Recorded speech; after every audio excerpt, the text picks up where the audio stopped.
is a species of corporation which is a district kind of organization. This means that this body of bodies, technically, an artificial person composed of natural persons. For the purpose of legislation, it considered as a legal person. A company is a separate legal personality. The concept of separate legal personality was firmly established by House of Lords and in the leading case of Solomon versus Solomon and Co. Limited.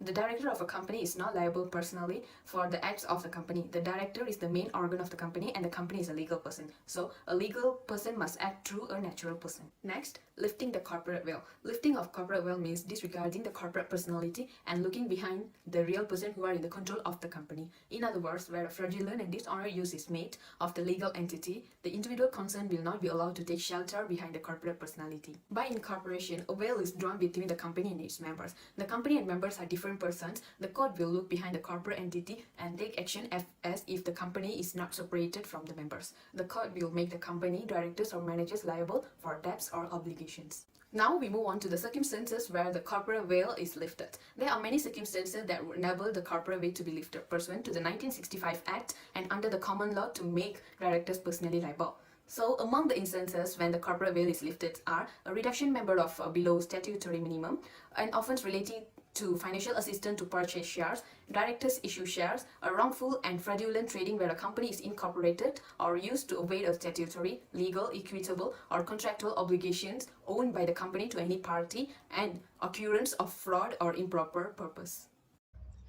The case is about three companies, which is Bunga Raya, Bunga Tanjung, and Cekap Pemaju. Bunga Raya is engaged in construction business of building and creates subsidiary company called Bunga Tanjung to buy a piece of land, while Cekap Pemaju is engaged in construction business of agriculture.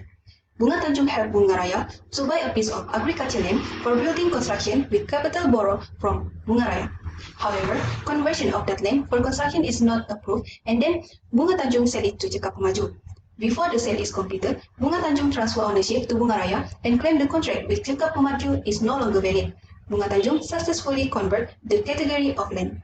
Our group come out with two issues, which is whether Bunga Raya 19 is accountable to paying compensation to Cekap Pemaju for its subsidiary action, which is Bunga Tanjung for breach of contract, and whether the corporate veil can be lifted to enable Cekap Pemaju to sue the director of Bunga Tanjung instead of suing the legal body of the company. The principle in this case is Jones versus Lippman, whereas Lippman agreed to sell his land to Jones but later changed his mind and endeavored to put the land out of the reach of an order of specific performance by conveying it to a company, which he had formed for this express purpose. He effectively owned and controlled this company. In fact, Lippman was also willing to pay damages to Jones, but he was not prepared to transfer the land to Jones. Secondly, the case is Adam versus Cape Industry. So, Cape Industries is a company registered in England, was engaged in mining asbestos in South Africa. The company's products were marketed in the United States of America through a complicated network of subsidiaries and associate companies.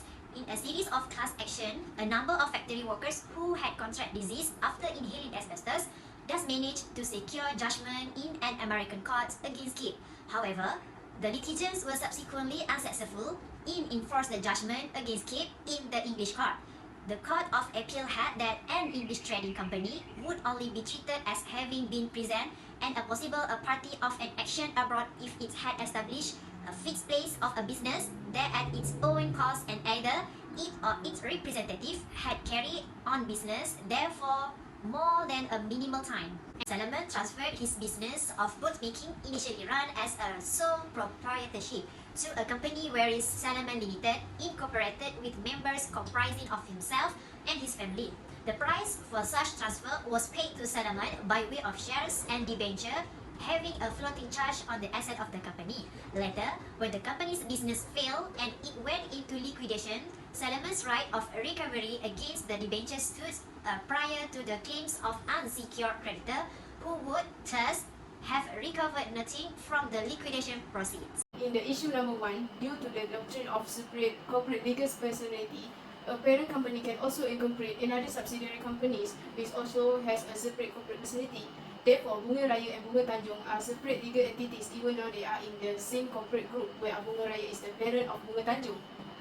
To apply Adam versus Cape Industry in this case, it showed that the Bunga Tanjung are subsidiary to Bunga Raya and has entered into a contract with Cekap Pemaju for the sale of land. Bunga Tanjung trying to avoid its legal obligation by transferring the ownership of the land to Bunga Raya and argues that the contract with Cekap Pemaju is no longer valid as it no longer owns the land. The corporate bill could not be lifted because a group of company operated as a single economic entity in terms of business reality, and it is Bunga Tanjung who actually breached the contract with the Cekap Pemaju, and Bunga Raya does not have any relation to the breach of contract, even though Bunga Raya has provided capital to Bunga Tanjung for the acquisition of the land. Cekap Pemaju is entitled for the specific performance against Bunga Tanjung. In the issue number 2, the court observed the corporate bill in an attempt to prevent abuse of corporate facilities by members, directors, employees, and agents of a company.